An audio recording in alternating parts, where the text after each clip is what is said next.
10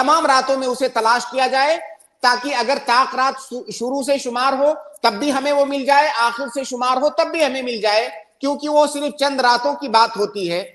تو لیلۃ القدر آخری عشرے میں ہے, لیکن اس کا یہ مطلب نہیں ہے کہ پہلا اور دوسرا جو عشرہ ہے ہم اس میں غفلت برتیں یا اس میں لیلۃ القدر نہیں ہے اس لیے ہم اس کو زیادہ اہمیت نہ دیں. پورا رمضان یہ خیر و برکت کا مہینہ ہے. اللہ کے نبی صلی اللہ علیہ وسلم کی ایک حدیث ہے کہ رمضان کی ہر رات میں وَلِلَّهِ عُتَقَاءُ مِنَ النَّارِ وَذَلِكَ كُلُّ لَيْلَةٍ, رمضان کے بارے میں ہے کہ اللہ رب العالمین رمضان کے مہینے میں ہر رات میں اپنے کچھ بندوں کو جہنم سے نجات دیتا ہے, آزادی دیتا ہے, اور یہ سلسلہ پورے رمضان چلتا رہتا ہے. تو پورا رمضان یہ خیر و برکت کا مہینہ ہے. پورے رمضان میں ہمیں کوشش کرنی چاہیے, خاص طور سے آخری عشرے میں. بہت شکریہ. ٹھیک ہے جی سر, ساحل, جزاک اللہ خیر. بارک اللہ صاحب. اچھا شیخ, اسی میں بعض لوگ سوال کرتے ہیں کہ رمضان کو رمضان کریم کہنا کیسا ہے شیخ؟ دیکھیے, اس میں انشاءاللہ کوئی حرج کی بات نہیں ہے. بہت سارے صفات ایسے ہیں جو اللہ رب العالمین کو بھی ان صفات سے متصف کیا جاتا ہے اور بندوں کو بھی کیا جاتا ہے. جیسے میں آپ کے بارے میں کہوں کہ ارشد بھائی بہت کریم ہیں. کریم مطلب کیا ہوتا ہے؟ کریم مطلب کرم والا, سخاوت والا, کرم کرنے والا, اس کو کریم بولتے ہیں. تو یہ بات غلط نہیں ہوگی. اللہ رب العالمین بھی کریم ہے, لیکن اللہ کے کرم میں اور بندوں کے کرم میں فرق ہے. اللہ رب العالمین کے شان کے جو موافق ہے اس طرح اللہ تعالیٰ کا کرم ہے. ہمارا کرم, ہم مخلوق ہیں, جو ہمارے لیے موافق ہے وہ ہمارا کرم ہے. تو اس میں کوئی حرج کی بات نہیں ہے کہ رمضان کو کریم کہا جائے. یہاں پر مقصود یہ ہے کہ رمضان کا مہینہ خیر والا ہے, برکت والا ہے, ورنہ رمضان کا مہینہ کوئی ذی روح تو ہے نہیں جو ہمارے اوپر سخاوت کرے گا آ کر کے. لیکن وہاں پر جو کریم کہتے ہیں اس کا مقصد یہ ہے کہ اس مہینے میں خیرات اور برکات اللہ رب العالمین کی نازل ہوتی ہیں. اعمال صالحہ لوگ کثرت کے ساتھ کرتے ہیں تو اس کے اندر بھلائیاں زیادہ ہوتی ہیں, تو اس لیے اس کو کریم سے بہت سارے لوگ متصف کرتے ہیں. تو اگر اس کا کوئی غلط معنی نہ مراد لیا جائے تو انشاءاللہ رمضان کریم کہنے میں کوئی حرج کی بات نہیں ہے. جزاک اللہ خیر شیخ, بارک اللہ فیکم. امید ہے بھائی کو جواب مل گیا ہوگا. میں ایم سلیم کو ایڈ کر رہا ہوں, آپ اپنا سوال کریں. السلام علیکم ورحمۃ اللہ وبرکاتہ. وعلیکم السلام ورحمۃ اللہ وبرکاتہ. شیخ, میرا زکوٰۃ کے تعلق سے کچھ سوال ہیں جو کنفیوژن یا کنفرم کرنا ہے مجھے. پہلا سوال یہ ہے کہ سال کے درمیان میں نصاب کم ہو جائے تو کتنا کم ہو, مثلاً 2-4 ہزار روپے ہی کم ہو گیا تو کیا پھر سے اس کو پورا ہونے کے بعد وہ سال شروع کرے گا, کیا کرے گا؟ اور اسی میں ہے کہ حولاً حول کی جو شروع کی یا آخری تاریخ, اس میں تاریخ میں 2-4 دن آگے پیچھے ہو جائے. زکوٰۃ کے وجوب کے لیے میں میوٹ کر دیتا ہوں.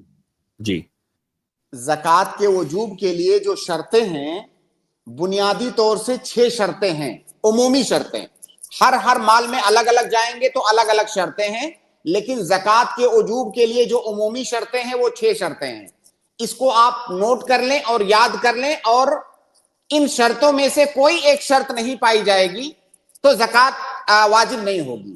پہلی شرط یہ ہے کہ مسلمان پر صرف زکوٰۃ واجب ہے.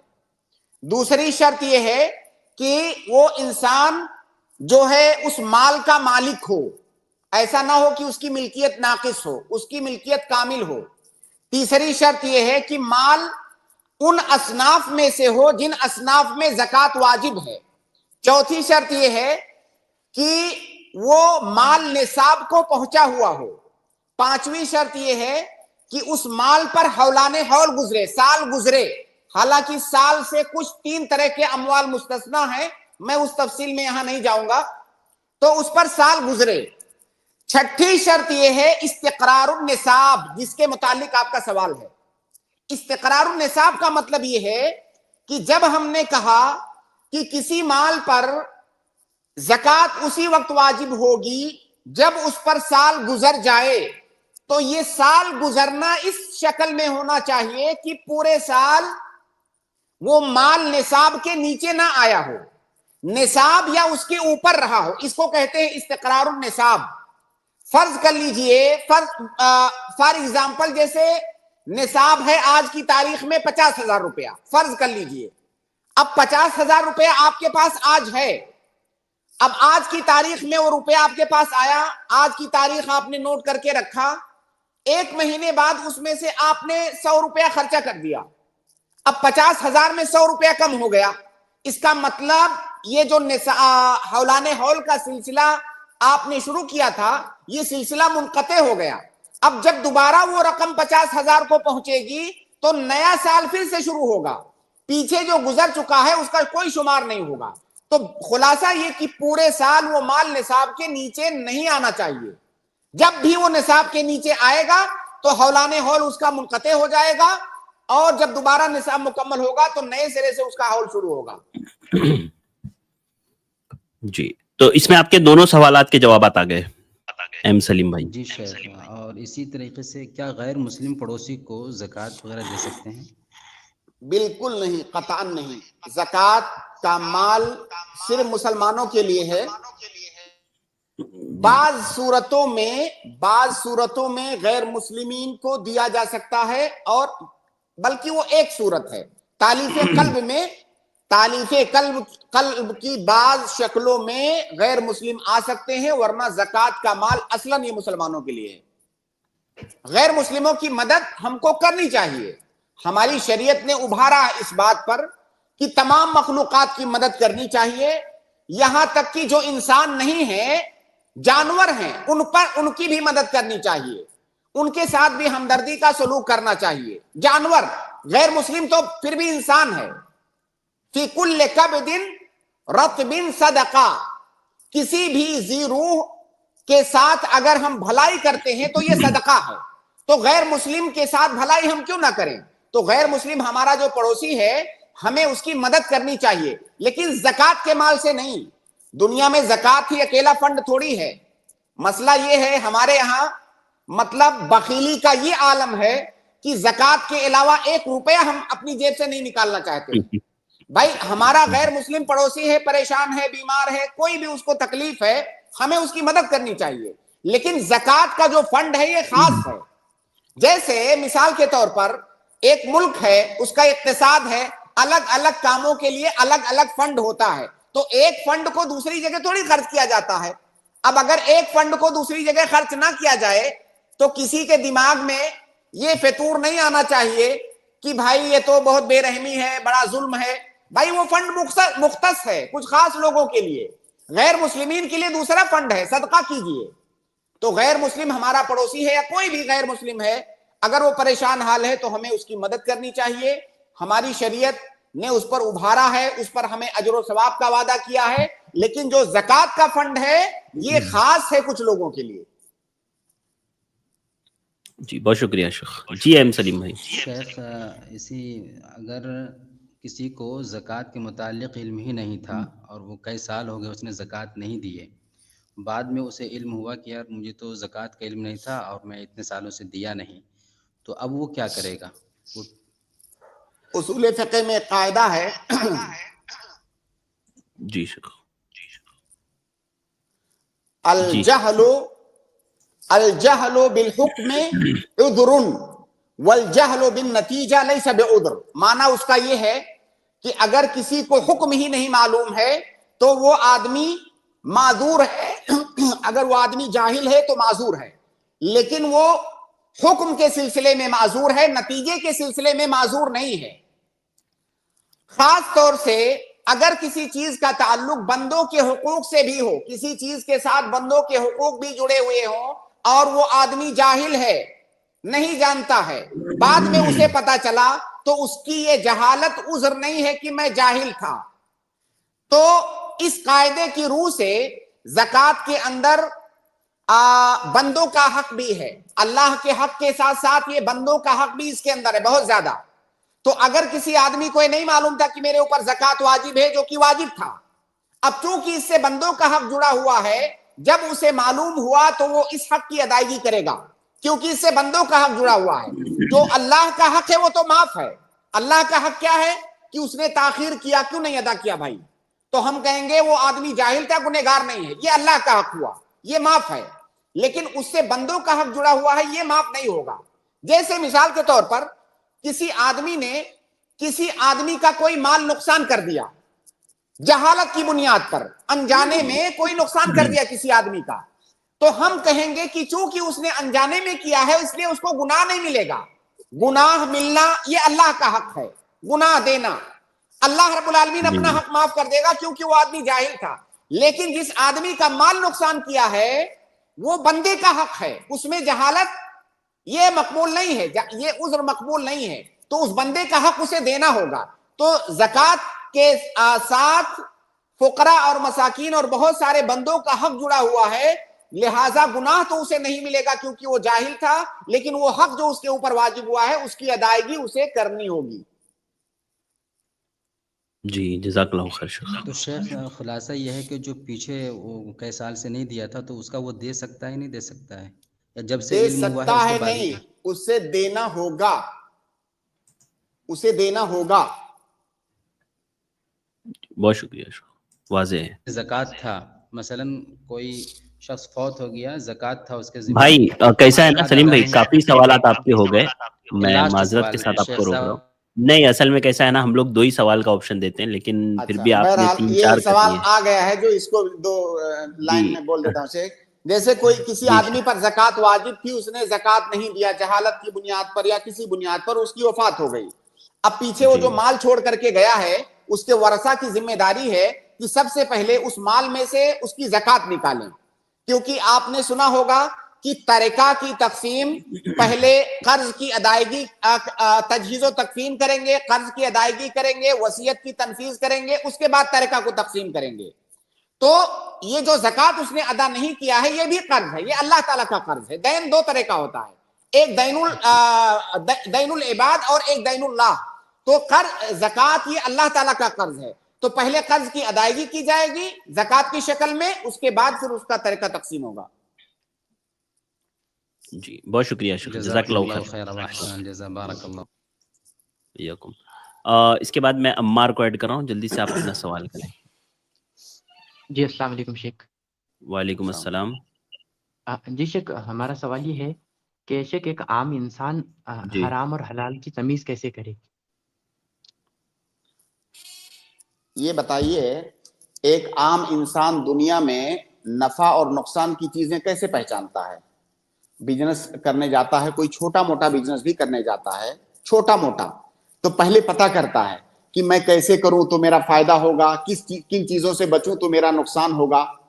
تو جس طرح وہ اپنے دنیاوی معاملات سیکھنے کی اسے حرص پر وہ حریص ہوتا ہے, اسی طرح اسے چاہیے کہ اپنے دین کا معاملہ بھی سیکھے, وہ دین کے مسائل کو سیکھے, بلکہ اس سے بھی زیادہ ضروری ہے.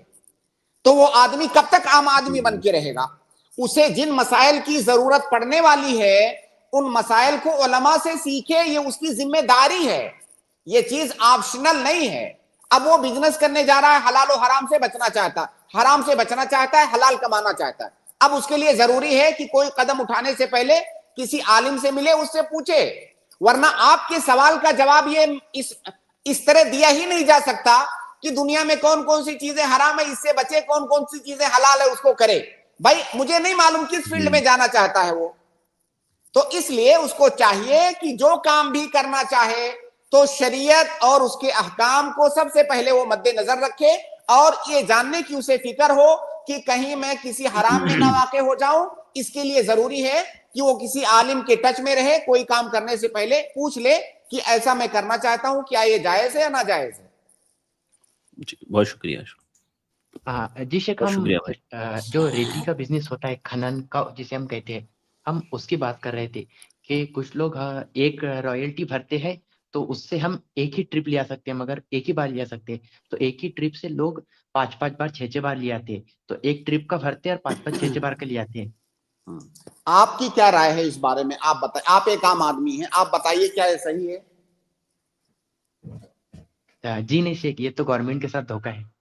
ہاں غلط ہے, مطلب کچھ چیزیں اتنی بدیہی ہوتی ہیں نا کہ کسی عام آدمی سے بھی آپ پوچھو گے وہ بولے گا یہ غلط ہے, چوری ہے, بےایمانی ہے, تو یہ غلط ہے, ناجائز ہے. ٹھیک ہے بہت شکریہ بھائی عمر بھائی، جزاک اللہ السلام خیر، علیکم. بارک اللہ فیکم، وعلیکم السلام ورحمۃ اللہ وبرکاتہ. شاہ رخ شیخ جلدی سے اپنا سوال کریں. السلام علیکم ورحمۃ اللہ وبرکاتہ. شیخ میری آواز آ رہی ہے؟ ہم جی آ رہی ہے، بولیے. شیخ میرا سوال یہ تھا کہ جیسے شیخ رمضان میں جب صدقۃ الفطر زکوٰۃ الفطر اس کے نام سے جب بولا جاتا ہے تو بہت سے لوگوں کو شیخ غلط فہمی ہے، اور اس میں غلطیاں ہمارے اکثر مسلمان سمجھتے کہ وہ زکوٰۃ الفطر وہی زکوٰۃ ہے جو فرض ہوتی ہے. تو شیخ اس میں ذرا آپ رہنمائی فرمائیے کہ ان دونوں میں فرق کیا ہے جس سے ہماری عوام سمجھ سکے. جزاکم اللہ خیرا. بہت بڑا سوال ہے، لیکن کچھ اہم باتیں اس سے متعلق میں بتاؤں گا جس کی ضرورت عام طور سے پڑتی ہے. دیکھیے، ایک ہوتی ہے زکوٰۃ المال اور ایک ہوتی ہے زکوٰۃ البدن. زکوٰۃ المال جب ہم عام طور سے زکوٰۃ بولتے ہیں نا تو وہ زکوٰۃ المال مراد ہے، جس میں کہ 4 چیزیں آتی ہیں: سونا چاندی روپیہ پیسہ، غلہ، اسی طرح سامان تجارت، اسی طرح کچھ مویشی. یہ زکوٰۃ المال ہے. اور یہ جو صدقۃ الفطر ہے جسے ہم رمضان میں نکالتے ہیں، اس کو زکوٰۃ البدن بھی کہتے ہیں، صدقۃ الفطر بھی کہتے ہیں، زکوٰۃ الفطر بھی کہتے ہیں. الگ الگ اس کے نام ہیں، سب کا معنی ایک ہے. چونکہ اس کا تعلق انسان کے بدن سے ہے. وہ آدمی روزہ رکھتا ہے یا رمضان کے مہینے میں وہ جو ہے موجود ہوتا ہے شوال کا چاند نکلنے تک، اس لیے اس کے اوپر وہ زکوٰۃ واجب ہوتی ہے. تو پہلا فرق دونوں کے درمیان یہ ہے کہ وہ زکوٰۃ المال ہے، یہ زکوٰۃ البدن ہے. دوسرا فرق یہ ہے کہ زکوٰۃ المال کے لیے نصاب شرط ہے کہ اتنا مال ہو تبھی آپ پر زکوٰۃ واجب ہے، جبکہ زکوٰۃ البدن کے لیے وہ نصاب شرط نہیں ہے. تیسرا فرق یہ ہے کہ جو زکوٰۃ المال ہے اس کی مقدار زیادہ ہوتی ہے. 2.5% عشر یا نصف العشر اس کی مقدار الگ ہے، زکوٰۃ البدن کی مقدار الگ ہے، 1 سا ہے. اسی طرح سے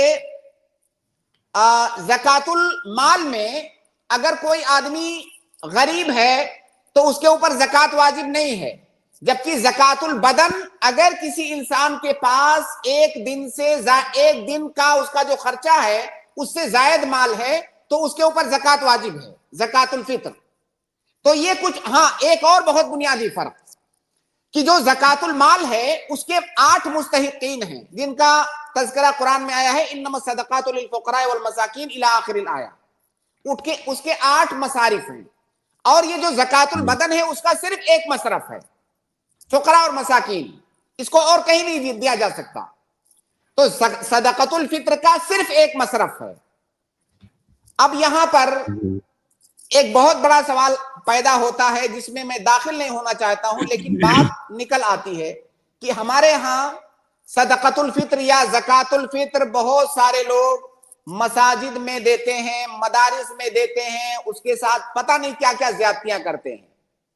اللہ کے نبی صلی اللہ علیہ وسلم کے زمانے سے اب تک کہیں پر کسی ایک عالم کا قول نہیں ملے گا سوائے ہندوستانی مولاناؤں کے کہ زکوٰۃ الفطر کو مسجد میں دے دو، مدرسے میں دے دو.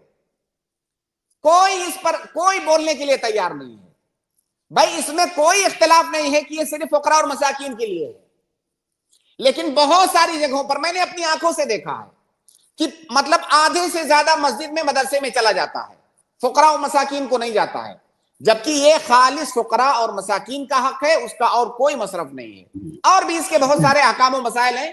انشاءاللہ رمضان جب آئے گا اور ہم وہاں تک گفتگو کرتے ہوئے پہنچیں گے تو اس کے اور بھی دیگر مسائل پر بات ہوگی. ٹھیک ہے شیخ، جزاک اللہ خیر. بہت شکریہ شیخ. ارشد اور ایک سوال پوچھ سکتا ہوں چھوٹا؟ جی پوچھ لیجیے. شیخ میرا اور ایک چھوٹا سوال یہ تھا کہ شیخ جو لڑکا یا لڑکی اگر وہ بغیر نکاح ہے تو ان کی ذمہ داریاں کیا ہوتی ہے، اور جب ان کی نکاح ہو جاتی ہے تو کیا ذمہ داریاں ہوتی ہے؟ کیونکہ شیخ آج بہت سے والدین جن کی بیٹیاں ہیں ان کا دیکھا جاتا ہے کہ وہ اپنے بیٹیوں کو پڑھا لکھا کر ایک سپورٹس میں کریئر بنانا چاہتے یا بہت بڑا آدمی ایسا کچھ بنانا چاہتے پڑھا لکھا کے، تو جاب نوکری کروانا چاہتے. تو شیخ ان کی ذمہ داریاں کیا ہونی چاہیے کہ وہ سپورٹس کھیل کود کرے یا کریئر بنائے یا گھر کے ذمہ داریاں سنبھالے؟ جزاکم اللہ خیرا.